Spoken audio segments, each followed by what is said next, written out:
In where am I? Zephyr Hills.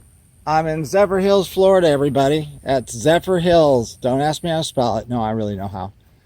It's like the Zephyr, the old train, right? Right. Zephyr winds. And the Zephyr wins, of course. So I'm here looking at this wonderful old, yes, 1919. And this is a Model TT. So it's not just a Model T, it's a Model TT. Uh-oh, there's some wasps there. Be careful. Let's see. And so this has been converted. It was originally an ambulance. For the Florida National Guard. Oh, wow. So the Florida National Guard's that old? Yeah. Oh, yeah. Oh, my gosh. How about if we knock these things off right now? You want to do that? No, they're going to fly. Okay, I'm out of the way. Oh, okay. We did it. Those weren't honeybees, by the way. Okay, so what's original on this dude here, John? The original body with just the fenders, the hood, and a chassis. And the people back then would have to then build their own body work around it. Okay, so John's telling us that they sold these with a chassis only, and then coach builders, I guess, would build whatever it was that they wanted to make on that. And sadly, this would be worth more if it was still the old ambulance, but who knows what shape and condition it would be in. So what we're happy about is we still have wood wheels, correct? Correct. And I'm sure he's going to show me this old engine, so that's probably the original engine on it. It is the original motor. Okay, so it's original motor. Look at everybody, there's a crank there too. How about that? How cool is that? So you don't still have to crank it though to start it, right? No. Oh my gosh. So this would have come with a vehicle, Ben. Right. This is the way it would have been presented to be sold to the public. Wow. There were no extra features to it. So this is even the original top cover, or do you think that's been replaced? This is the original. Everything down below is original. Right. The chassis is low, and the only thing they offer with the chassis is fenders from the front to the back. Okay. And then the military or whomever would buy it, a farmer, or in some cases, people that wanted to sell produce. Okay. Would turn them either into an ambulance, a farm truck, for hauling fruits and vegetables to the market, or use it to sell them from the villages. So I think that we have the conversation that originally, this particular vehicle was, that used to be the Model T, and then what was it? Just by somebody came up with a brilliant idea, they needed a truck. Right. They needed a heavy-duty truck. The heavy-duty truck. If you notice, the front wheels are smaller than the back wheels. Okay, right. Okay.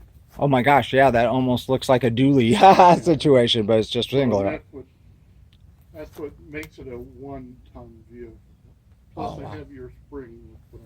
Oh my gosh, let's find out if we can look underneath, y'all. See what's down there. Oh wow, look at that. The old axle, huh? Yeah. And the springs, leaf springs, I see. Yeah. So these were simple vehicles. Well, yeah, Henry Ford was a utilitarian person.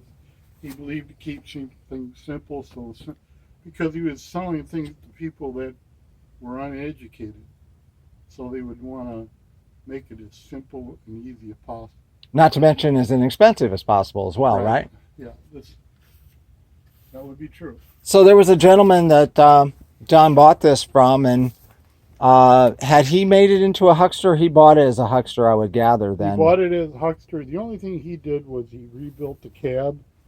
Okay. And painted it blue. and we can see on the other side. Okay, let's go over on the other side, y'all. So I look at this, made in USA. We don't see that very often. And of course, that's the Ford logo right there embossed into the head. It won't start because the battery's dead. Okay, so, but it would normally start. Oh, yes. Oh my gosh. So let's get in this thing. Let's see if I can manage to get my pants dirty. And see what it would Throw do. your leg over the emergency brake. Okay. Throw that leg over the emergency brake, he says. And look at this old steering wheel. That's got to be old. Yeah. Oh my gosh. Amazing. Really, really makes you feel like one of the McCoys or possibly the Beverly Hillbillies, right? Right. And you know there's a horn on either side. Now tell me about that. Well, the horn function, people in those days, horses, you know, other, there were many traffic laws back then, and people would have to be told to get out of the way. Get out of the way. Well, of course. Yeah. Think about it. Back in horse and carriage, just after that, really, I'm sure a lot of people still got around that way, and even oxen way back when. Right. So he rebuilt this. That's fantastic. Yeah.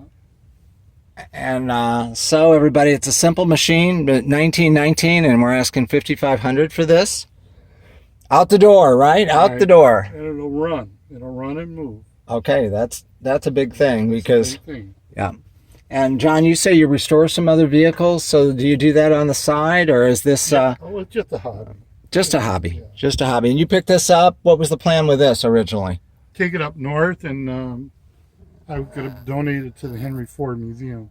Oh wow! What just derailed that project? Well, just I can only take so many cars back every year, and this was the next vehicle to go north.